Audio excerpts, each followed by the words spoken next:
Hi, you're on the Hello? air. Hi, you're on the air. Hi. My question involves a study I heard just recently on, I think, NPR about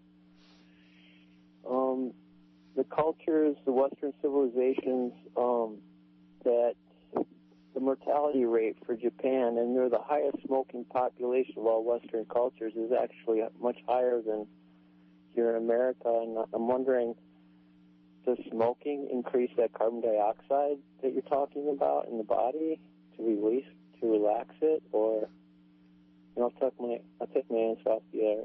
Thanks. Okay. Could you rephrase the question? What was higher in the other cultures? He said smoking, and I think he was trying to get at, was smoking an efficient way of raising your CO2, but it's monoxide, I think. It's the the carbon monoxide is something that we produce under stress, and it lowers our ability to use oxygen and to produce carbon dioxide. Right, and carbon monoxide is what you inhale as part of the cigarette smoking, right? It increases your carbon monoxide, no? Yeah. Yeah. Okay, so the caller that called in, the carbon monoxide from smoking is pretty damaging, and it's not something that would improve your CO2 content. I think that's what I think Michael has a question. Do you have any thoughts as to why the Japanese culture has such longevity compared to, or lower mortality, especially since they do consume a lot of tobacco? Well, much of that is propaganda. When you look at the actual details of the population, it isn't as great as some of the articles have been saying. For example, one of the articles, if you look at the mortality figures, it suggests that the average lifespan is 300 years.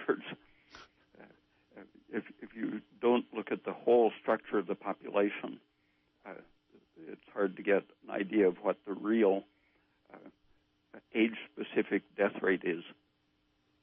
You have to look at how likely a person is to die when they're 60 or 70 or 80 or 90 years old, rather than looking at the mortality per population.